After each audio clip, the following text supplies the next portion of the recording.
यदि तुम्हें बचपन से यह सिखाया गया है कि पुरुष रोते नहीं, तो संभव है कि तुम्हें पुरुष होने का सबसे बड़ा झूठ सिखाया गया है। क्योंकि महाभारत में भारत के सबसे महान योद्धा रोए थे और उनके आंसू उनकी कमजोरी नहीं बल्कि उनकी महानता का प्रमाण बने। कभी कभी जीवन में सबसे गहरे घाव तलवार से नहीं लगते, वे शब्दों से लगते हैं। और पुरुषों को अक्सर सबसे पहले यही शब्द सुनने पड़ते हैं। मर्द बनो, इतनी सी बात पर रो रहे हो, कमजोर मत बनो। पुरुष आंसू नहीं बहाते। धीरे धीरे एक बालक सीख जाता है कि उसके आंसू स्वीकार्य नहीं हैं, उसका दुख स्वीकार्य नहीं है, उसका भय स्वीकार्य नहीं है, उसकी टूटन स्वीकार्य नहीं है। स्वीकार्य है तो केवल उसका संघर्ष, स्वीकार्य है तो केवल उसकी कमाई, स्वीकार्य है तो केवल उसका प्रदर्शन। और फिर एक दिन वह बड़ा हो जाता है, बाहर से मजबूत, भीतर से थका हुआ, बाहर से सफल, भीतर से टूटा हुआ, बाहर से शांत, भीतर से चीखता हुआ। यदि तुम यह सुन रहे हो और तुम्हें लगता है कि यह कहानी तुम्हारी है, तो आज का यह संवाद तुम्हारे लिए है। क्योंकि आज हम उस झूठ को चुनौती देंगे जिसने लाखों पुरुषों को अपने ही हृदय से दूर कर दिया।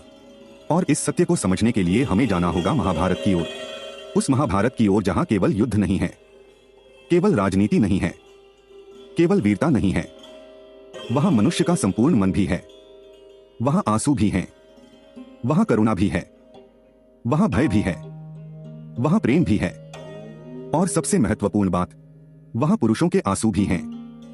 हमारे समय की सबसे बड़ी त्रासदी यह नहीं है कि पुरुष रोते हैं, सबसे बड़ी त्रासदी यह है कि पुरुष रो नहीं पाते। वे भीतर रोते हैं, रातों में रोते हैं, अकेलेपन में रोते हैं, लेकिन दुनिया के सामने नहीं रोते। क्यों? क्योंकि उन्हें भय होता है कि कहीं उनकी छवि टूट न जाए, कहीं लोग उन्हें कमजोर न समझ लें, कहीं उनका सम्मान कम न हो जाए।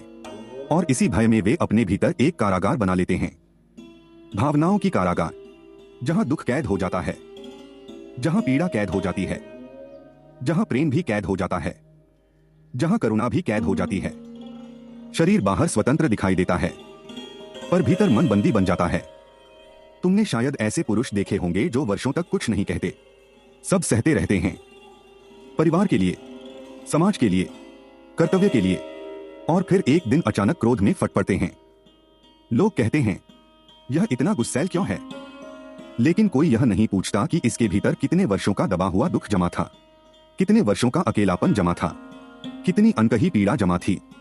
भावनाएं कभी नष्ट नहीं होती, उन्हें दबाया जा सकता है, छिपाया जा सकता है, लेकिन समाप्त नहीं किया जा सकता। जो आंसू आंखों से नहीं निकलते, वे कभी कभी क्रोध बनकर निकलते हैं, कभी कठोरता बनकर निकलते हैं, कभी निराशा बनकर निकलते हैं, कभी भीतर की शून्यता बनकर निकलते हैं। और यही कारण है कि आज इतने सारे पुरुष अपने ही जीवन से कटे हुए महसूस करते हैं।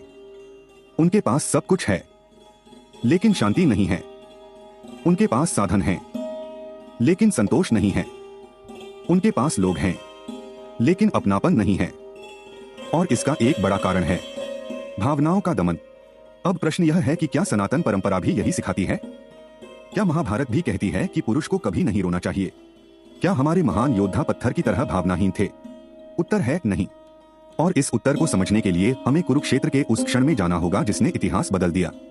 युद्ध आरंभ होने वाला है, शंख बज चुके हैं, सारी पृथ्वी के महान योद्धा वहां उपस्थित हैं। एक ओर कौरव, दूसरी ओर पांडव, और उनके बीच खड़े हैं अर्जुन, महान धनुर्धर, अजय योद्धा, वीरता का प्रतीक। लेकिन उसी क्षण अर्जुन कुछ देखते हैं। वे अपने सामने केवल शत्रु नहीं देखते, वे अपने पितामह को देखते हैं, अपने गुरु को देखते हैं, अपने बंधुओं को देखते हैं, अपने प्रियजनों को देखते हैं। और अचानक उनका हृदय भर आता है। महाभारत और भगवद गीता में वर्णन आता है कि अर्जुन का शरीर कांपने लगा, गांडीव हाथ से ढीला पड़ गया, मन विचलित हो गया, वे युद्ध करने की इच्छा खो बैठे। यह कोई साधारण घटना नहीं थी। भारत का सबसे महान योद्धा भावनाओं से अभिभूत हो गया था। और ध्यान देने योग्य बात यह है, भगवान कृष्ण ने अर्जुन का उपहास नहीं किया। उन्होंने यह नहीं कहा, पुरुष होकर रोते हो। उन्होंने यह नहीं कहा, अपनी भावनाएं दबा दो। उन्होंने अर्जुन की स्थिति को सुना, समझा, स्वीकार किया, और फिर उन्हें ज्ञान दिया। यही महाभारत का पहला महान संदेश है। भावना होना दोष नहीं है, भावना के कारण सत्य से भटक जाना समस्या है। अर्जुन की करुणा गलत नहीं थी, उनकी संवेदनशीलता गलत नहीं थी, गलत केवल यह था कि वे उस क्षण अपने धर्म को स्पष्ट रूप से नहीं देख पा रहे थे। यह अंतर बहुत महत्वपूर्ण है। महाभारत यह नहीं सिखाती कि भावनाओं को मार दो। महाभारत सिखाती है कि भावनाओं को समझो, स्वीकारो और फिर धर्म के प्रकाश में उनका मार्गदर्शन करो। आज अधिकांश पुरुष यही गलती करते हैं। वे सोचते हैं कि मजबूत बनने के लिए भावनाओं को समाप्त करना होगा, लेकिन परिणाम क्या होता है? वे भावनाओं को समाप्त नहीं कर पाते, वे केवल उनसे दूर हो जाते हैं। और जो व्यक्ति अपने ही हृदय से दूर हो जाता है, वह अंततः स्वयं से भी दूर हो जाता है। यही कारण है कि आज का यह संवाद केवल आंसुओं के बारे में नहीं है, यह आत्मा की मुक्ति के बारे में है। यह उस बोझ को उतारने के बारे में है जिसे तुम वर्षों से ढो रहे हो। लेकिन महाभारत में अर्जुन अकेले नहीं है। एक और पात्र है जिसके जीवन में दबी हुई भावनाओं का परिणाम हमें बहुत गहराई से दिखाई देता है, और उसका नाम है कर्ण। कर्ण की कथा केवल वीरता की कथा नहीं है, वह मौन पीड़ा की कथा भी है। वह उस पुरुष की कथा है जिसने जीवन भर अस्वीकार होने का दर्द सहा, जिसने जन्म का रहस्य सहा, जिसने अपमान सहा, जिसने तिरस्कार सहा, जिसने अकेलापन सहा, लेकिन अपने हृदय की पीड़ा को कभी खुलकर व्यक्त नहीं किया। और धीरे धीरे वही पीड़ा उसके निर्णयों को प्रभावित करने लगी। यही महाभारत हमें दूसरा बड़ा सत्य सिखाती है। दबी हुई भावनाएं केवल भीतर नहीं रहती, वे हमारे निर्णयों का हिस्सा बन जाती हैं। वे हमारे संबंधों का हिस्सा बन जाती हैं। वे हमारे भाग्य का हिस्सा बन जाती हैं। और यदि हम उन्हें पहचान नहीं पाते तो वे हमें वहां ले जा सकती हैं जहां हम स्वयं भी नहीं जाना चाहते। यहीं से हमारी यात्रा और गहरी होने वाली है, क्योंकि अब हमें समझना होगा कि वैदिक पुरुषत्व वास्तव में क्या है। क्या वह कठोरता है? क्या वह भावना शून्यता है, या फिर कुछ और? और जब हम महाभारत के अगले प्रसंगों में प्रवेश करेंगे तो एक ऐसा सत्य सामने आएगा जो शायद तुम्हारे भीतर वर्षों से जमी हुई किसी गांठ को खोल दे। यदि किसी पुरुष से पूछा जाए कि वह सबसे अधिक किस बात से डरता है, तो वह शायद धन की कमी, असफलता, अपमान या पराजय का नाम लेगा। लेकिन यदि उसके हृदय की सबसे गहरी परतों को देखा जाए तो अक्सर एक और भय छिपा होता है, कमजोर दिखाई देने का भय। यह भय इतना सूक्ष्म होता है कि कई बार स्वयं पुरुष भी इसे पहचान नहीं पाता। वह अपने आंसू रोक लेता है, अपनी पीड़ा छिपा लेता है, अपनी उलझने भीतर रखता है, और धीरे धीरे उसे लगता है कि यही पुरुषत्व है। परंतु महाभारत का संसार हमें एक अलग चित्र दिखाता है। महाभारत के महान पुरुष पत्थर नहीं हैं, वे भावनाहीन यंत्र नहीं हैं, वे गहराई से अनुभव करने वाले मनुष्य हैं, और शायद इसी कारण वे महान हैं। अब भीष्म पितामह को देखिए। महाभारत में ऐसा कोई पात्र ढूंढना कठिन है जिसने भीष्म से अधिक त्याग किया हो। उन्होंने अपने पिता की प्रसन्नता के लिए आजीवन ब्रह्मचर्य का व्रत लिया, राज्य त्याग दिया, व्यक्तिगत सुख त्याग दिया, परिवार त्याग दिया, अपने जीवन की लगभग हर व्यक्तिगत इच्छा का त्याग कर दिया। संसार उन्हें प्रतिज्ञा का प्रतीक मानता है। लेकिन क्या भीष्म के भीतर भावनाएं नहीं थीं? क्या वे कभी पीड़ित नहीं हुए? क्या उन्हें कभी दुख नहीं हुआ? महाभारत के अनेक प्रसंगों में उनके भीतर की वेदना स्पष्ट दिखाई देती है, विशेषकर तब जब वे देखते हैं कि कुरुवंश विनाश की ओर बढ़ रहा है। वे जानते हैं कि बहुत कुछ गलत हो रहा है। वे जानते हैं कि दुर्योधन का मार्ग उचित नहीं है।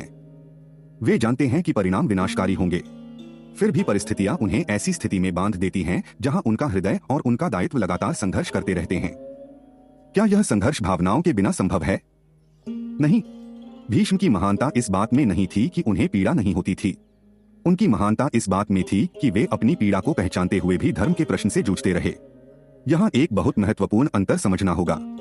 भावनाओं का होना और भावनाओं का स्वामी होना दो अलग बातें हैं। आज बहुत से पुरुष दो अतियों में चले जाते हैं। एक ओर वे हैं जो भावनाओं को दबा देते हैं, दूसरी ओर वे हैं जो भावनाओं के प्रवाह में बह जाते हैं। महाभारत दोनों मार्गों से सावधान करती है। महाभारत का मार्ग है, भावना को स्वीकारो, उसका सम्मान करो, लेकिन उसके दास मत बनो। और यह शिक्षा हमें सबसे स्पष्ट रूप से युधिष्ठिर के जीवन में दिखाई देती है। युधिष्ठिर को लोग अक्सर धर्मराज कहते हैं, लेकिन बहुत कम लोग समझते हैं कि धर्मराज होना कितना कठिन था। उन्होंने अपमान देखा, वनवास देखा, अपने प्रियजनों का कष्ट देखा, राज्य का नाश देखा, और अंततः महायुद्ध देखा। युद्ध समाप्त होने के बाद जो दृश्य सामने आया वह किसी भी संवेदनशील मनुष्य को तोड़ सकता था। असंख्य शव, विनष्ट परिवार, विधवाएं, अनाथ बच्चे, टूटा हुआ समाज। विजय मिल चुकी थी, लेकिन हृदय में उत्सव नहीं था। महाभारत में वर्णन मिलता है कि युधिष्ठिर गहरे शोक में डूब गए। उन्हें राज्य स्वीकार करने में भी संकोच हुआ। वे अपराध बोध से भर गए। वे स्वयं को इस विनाश के लिए उत्तरदायी मानने लगे। यहाँ एक अत्यंत महत्वपूर्ण बात है।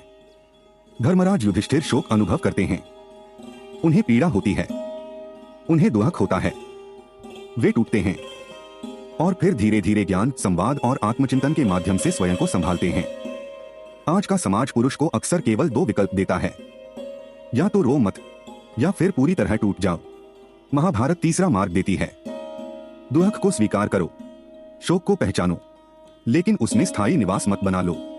उसे समझो, उससे सीखो और फिर आगे बढ़ो। अब यहाँ एक प्रश्न उठता है, यदि आंसू कमजोरी नहीं है तो फिर वास्तविक कमजोरी क्या है? महाभारत इस प्रश्न का भी उत्तर देती है। वास्तविक कमजोरी आंसू नहीं है, वास्तविक कमजोरी है सत्य से भागना, वास्तविक कमजोरी है अपने भीतर झांकने से डरना, वास्तविक कमजोरी है अहंकार के कारण सहायता स्वीकार न करना। धृतराष्ट्र इसका सबसे बड़ा उदाहरण है। धृतराष्ट्र केवल शारीरिक रूप से अंधे नहीं थे। महाभारत बार बार संकेत करती है कि वे मोह से भी अंधे हो गए थे। वे अपने पुत्र के दोष देखते हुए भी उन्हें स्वीकार नहीं कर पाए। वे अपने हृदय के भय का सामना नहीं कर पाए। वे अपनी आसक्ति को पहचान नहीं पाए और यही दबा हुआ भय अंततः संपूर्ण विनाश का कारण बना। ध्यान दीजिए, धृतराष्ट्र का पतन इसलिए नहीं हुआ कि उन्होंने भावनाएं महसूस की। उनका पतन इसलिए हुआ क्योंकि उन्होंने अपनी भावनाओं को समझा नहीं। यही अंतर है। आंसू समस्या नहीं है, अज्ञान समस्या है। दुख समस्या नहीं है, दुख से भागना समस्या है। भय समस्या नहीं है, भय को पहचानने से इनकार करना समस्या है। और यही बात आधुनिक पुरुष के जीवन पर भी लागू होती है। जब तुम अपने पिता को खोने के बाद रोना चाहते हो और स्वयं को रोक लेते हो, तब समस्या आंसू नहीं है। समस्या वह दीवार है जो तुम अपने और अपने हृदय के बीच खड़ी कर रहे हो।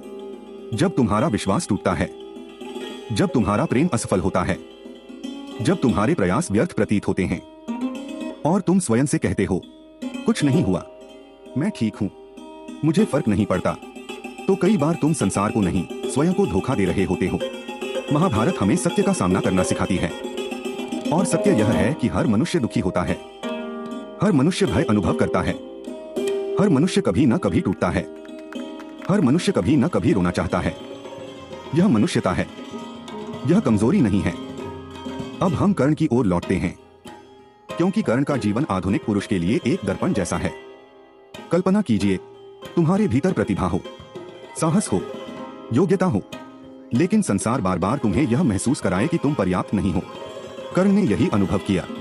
उनका अपमान हुआ, उन्हें अस्वीकार किया गया, उनकी पहचान पर प्रश्न उठाए गए और इन सब के बीच उनके भीतर एक गहरा घाव बनता गया।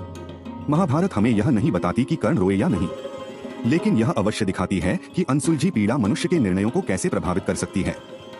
कर्ण का दुख केवल दुख नहीं रहा, वह धीरे धीरे उनकी दृष्टि का हिस्सा बन गया।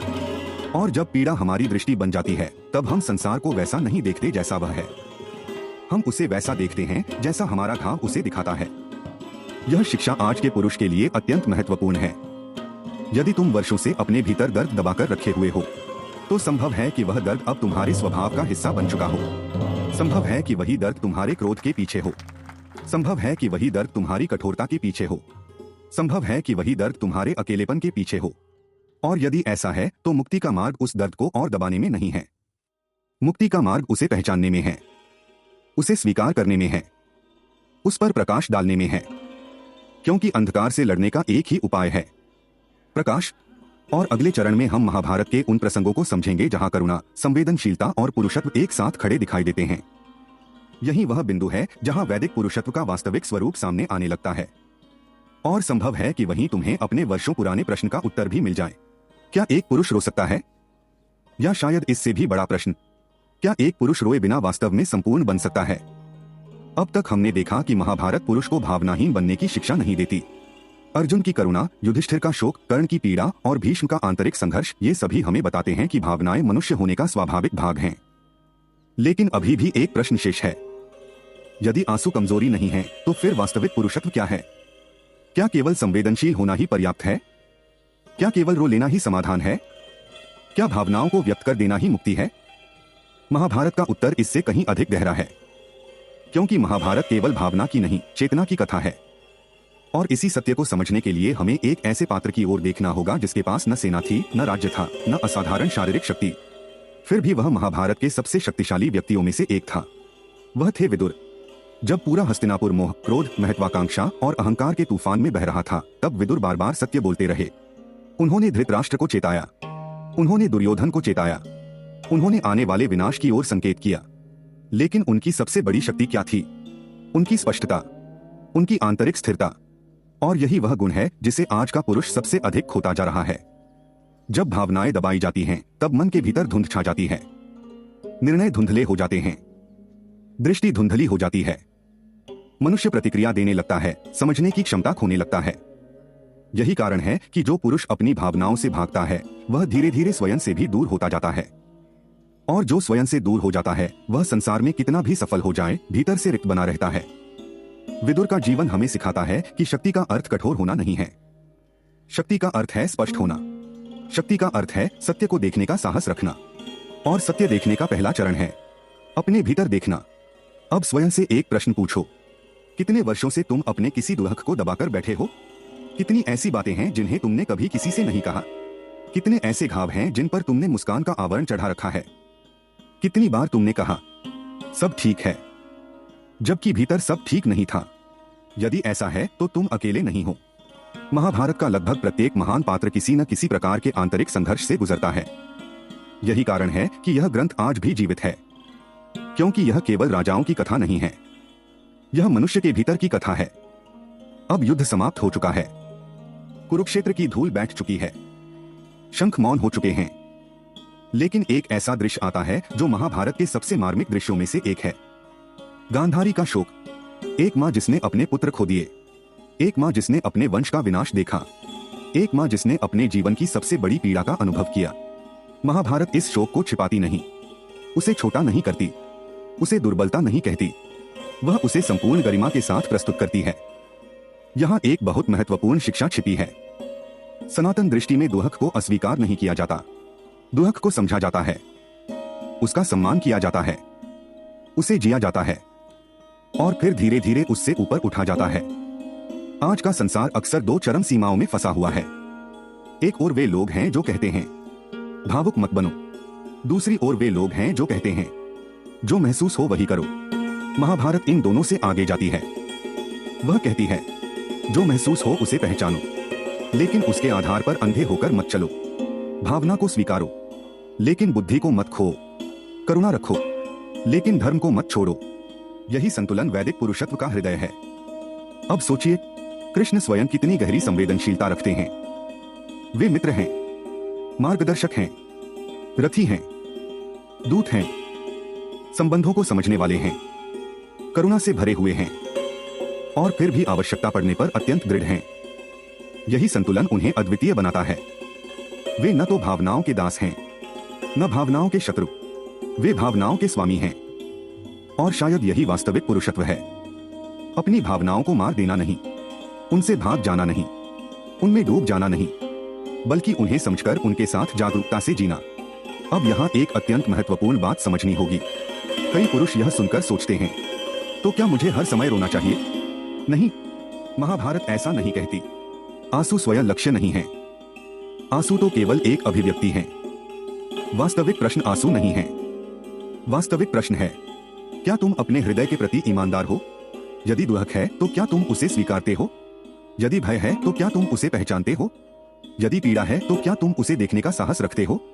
यही महत्वपूर्ण है, क्योंकि जो व्यक्ति अपने भीतर की वास्तविकता को स्वीकार नहीं कर सकता, वह बाहर की वास्तविकता को भी स्पष्ट नहीं देख सकता। अब कल्पना कीजिए एक ऐसे पुरुष की जो वर्षों से अपने आंसू रोकता रहा, हर अपमान सहता रहा, हर असफलता अकेले झेलता रहा, हर दुहक भीतर दबाता रहा।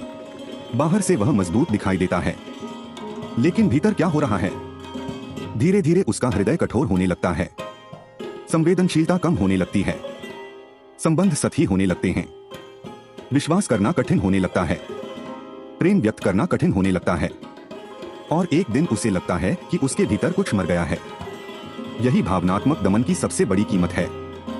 आंसू नहीं बहाने की कीमत केवल आंसू नहीं होती, कई बार उसकी कीमत जीवंतता होती है, उसकी कीमत प्रेम करने की क्षमता होती है, उसकी कीमत आत्मीयता होती है, उसकी कीमत आंतरिक शांति होती है। महाभारत हमें इस मृत्यु से बचाती है। वह कहती है पूर्ण मनुष्य बनो, आधा मनुष्य मत बनो, केवल योद्धा मत बनो, केवल कमाने वाली मशीन मत बनो। केवल जिम्मेदारियों का बोझ उठाने वाला प्राणी मत बनो। हृदयवान भी बनो, संवेदनशील भी बनो, सचेत भी बनो, क्योंकि वही पूर्णता है। और अब हम उस बिंदु के निकट पहुंच रहे हैं जहां मुक्ति आरंभ होती है। मुक्ति तब नहीं आती जब संसार बदलता है। मुक्ति तब आती है जब तुम अपने भीतर की कैद को पहचान लेते हो। वर्षों से तुम जिस कारागार में बंद थे, उसके द्वार बाहर से बंद नहीं थे, वे भीतर से बंद थे। और उस द्वार की चाबी क्या है? स्वीकार, स्वयं को स्वीकार करना, अपने दुख को स्वीकार करना, अपने भय को स्वीकार करना, अपने आंसुओं को स्वीकार करना, अपने मनुष्य होने को स्वीकार करना। क्योंकि जिस क्षण तुम अपने मनुष्य होने से युद्ध करना बंद कर देते हो, उसी क्षण तुम्हारी मुक्ति आरंभ हो जाती है। लेकिन अभी यात्रा पूरी नहीं हुई है, क्योंकि महाभारत केवल समस्या नहीं बताती, वह मार्ग भी बताती है। अगले चरण में हम उन व्यावहारिक शिक्षाओं को समझेंगे जिन्हें कोई भी पुरुष अपने जीवन में तुरंत लागू कर सकता है। हम देखेंगे कि भावनाओं को दबाए बिना दृढ़ कैसे रहा जाए, संवेदनशील रहते हुए शक्तिशाली कैसे बना जाए, और कैसे वह बोझ उतारा जाए जिसे शायद तुम वर्षों से अपने कंधों पर ढो रहे हो। क्योंकि वास्तविक शक्ति तब जन्म लेती है जब मनुष्य अपने हृदय से युद्ध करना बंद कर देता है। अब हम उस स्थान पर पहुंच चुके हैं जहां केवल समझ पर्याप्त नहीं है, क्योंकि ज्ञान तब तक अधूरा है जब तक वह जीवन में उतर न जाए।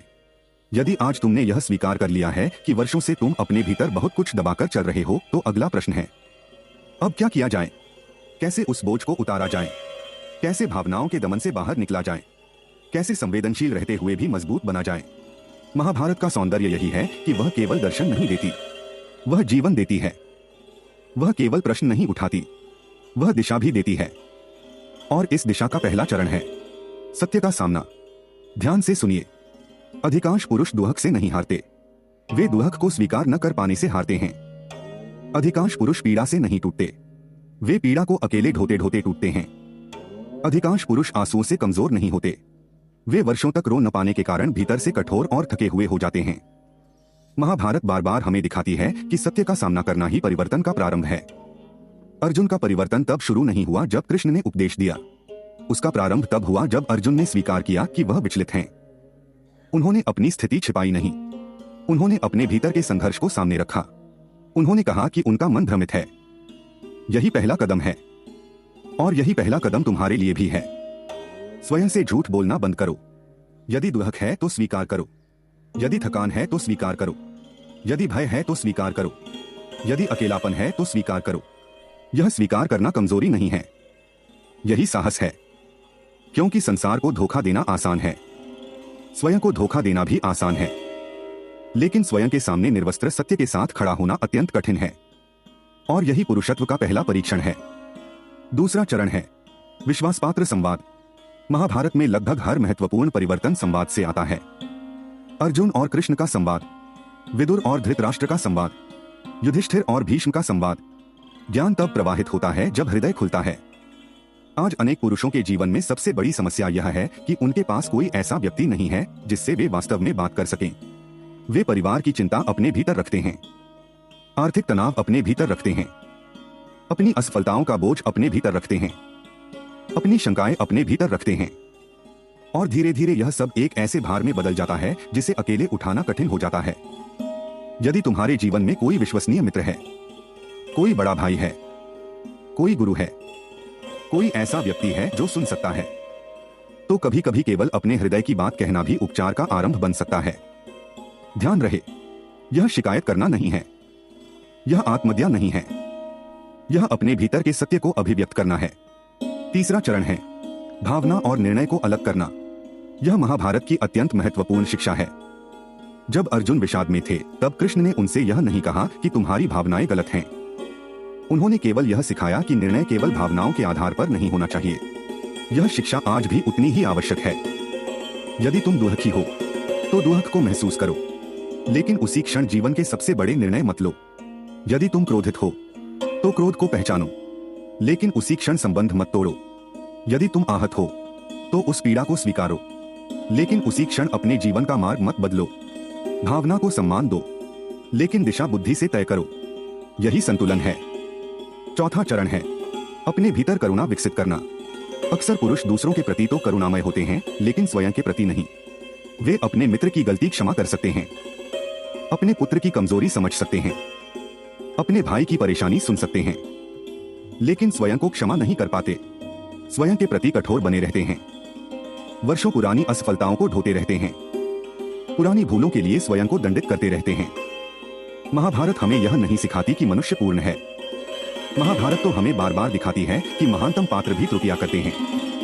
युधिष्ठिर से त्रुटि हुई, भीष्म से त्रुटि हुई, धृतराष्ट्र से त्रुटि हुई, कर्ण से त्रुटि हुई, द्रोण से त्रुटि हुई।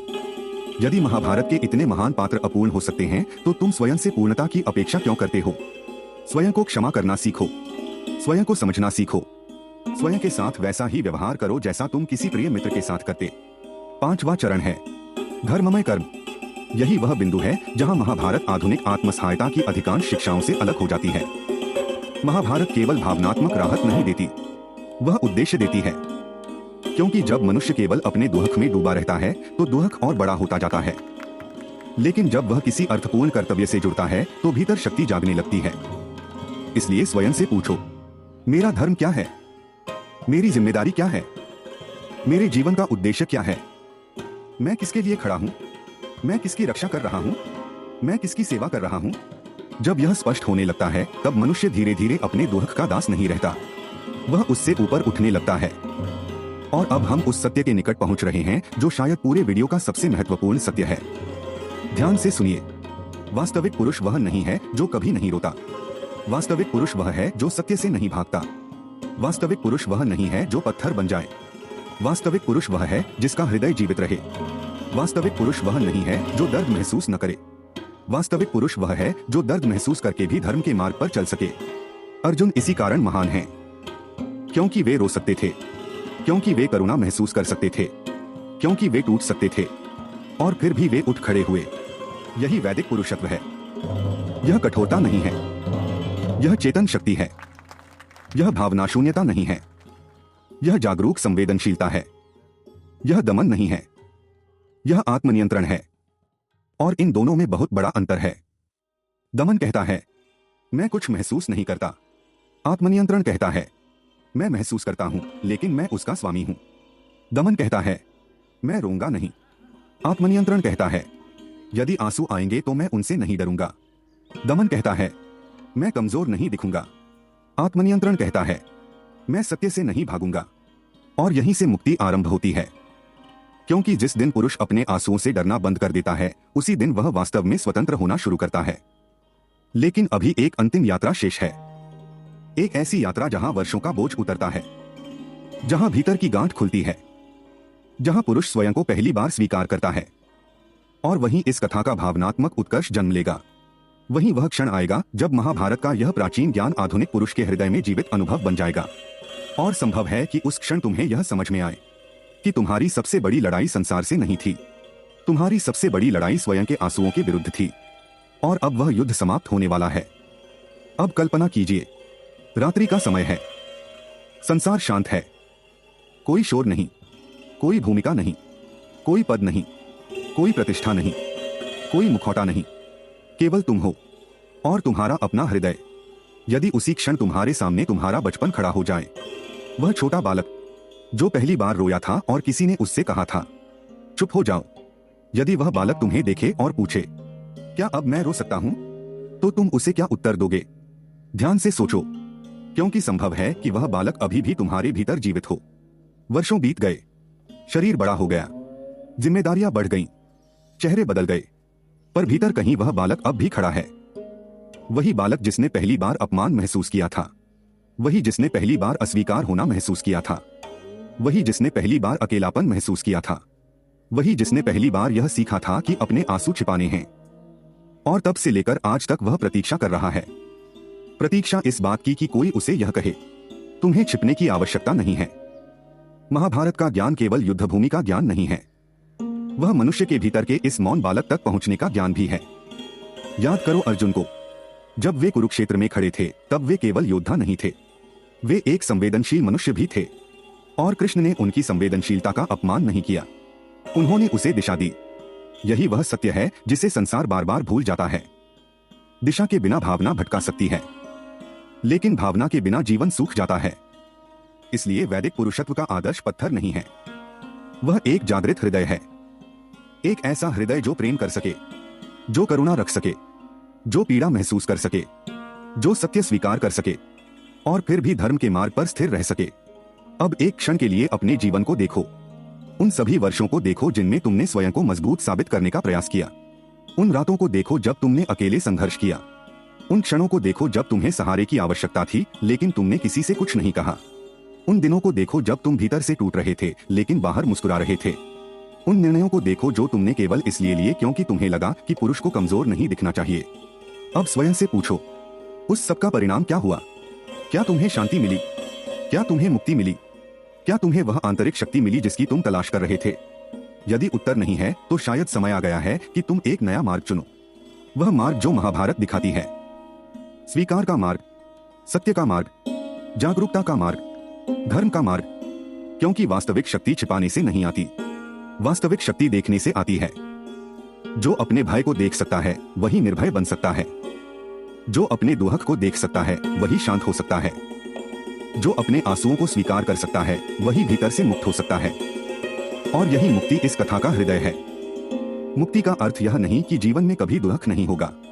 महाभारत ऐसा वचन नहीं देती। मुक्ति का अर्थ यह भी नहीं कि तुम्हें कभी पीड़ा नहीं होगी। महाभारत ऐसा दावा भी नहीं करती। मुक्ति का अर्थ है दुख होने पर भी तुम स्वयं से दूर न हो जाओ। पीड़ा होने पर भी तुम अपने हृदय के द्वार बंद न कर दो। आंसू आने पर भी तुम स्वयं को कमतर न समझो। यही स्वतंत्रता है, यही आंतरिक विजय है। और संभव है कि यही कुरुक्षेत्र की सबसे बड़ी शिक्षा भी हो। क्योंकि कुरुक्षेत्र केवल बाहर नहीं था, वह भीतर भी था। अर्जुन का युद्ध केवल कौरवों से नहीं था, वह अपने भय से था, अपने मोह से था, अपने भ्रम से था। और आज तुम्हारा कुरुक्षेत्र भी वैसा ही है। तुम्हारा युद्ध भी शायद किसी बाहरी शत्रु से नहीं है। तुम्हारा युद्ध उन धारणाओं से है जो वर्षों से तुम्हारे भीतर बैठी हुई हैं। उन आवाजों से है जो कहती हैं, मत रो, कमजोर मत बनो, सब कुछ अकेले सहो, किसी को मत बताओ। लेकिन आज महाभारत तुम्हें एक अलग संदेश देती है। वह कहती है, साहसी बनो। और साहस का अर्थ केवल युद्ध लड़ना नहीं है। साहस का अर्थ है अपने हृदय में उतरना।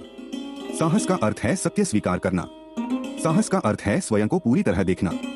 साहस का अर्थ है अपनी मानवता को सम्मान देना। और जब यह होता है तब एक अद्भुत परिवर्तन शुरू होता है। तुम्हारा क्रोध धीरे धीरे समझ में बदलने लगता है। तुम्हारी कठोरता करुणा में बदलने लगती है। तुम्हारा अकेलापन आत्मबोध में बदलने लगता है। तुम्हारा बोझ हल्का होने लगता है। और पहली बार तुम्हें महसूस होता है कि तुम वर्षों से जिस शक्ति को बाहर खोज रहे थे वह भीतर ही थी। क्योंकि शक्ति का स्रोत भावनाओं को दबाना नहीं था, शक्ति का स्रोत उन्हें समझना था। शक्ति का स्रोत उन्हें दिशा देना था। शक्ति का स्रोत स्वयं के साथ सत्यनिष्ठ होना था।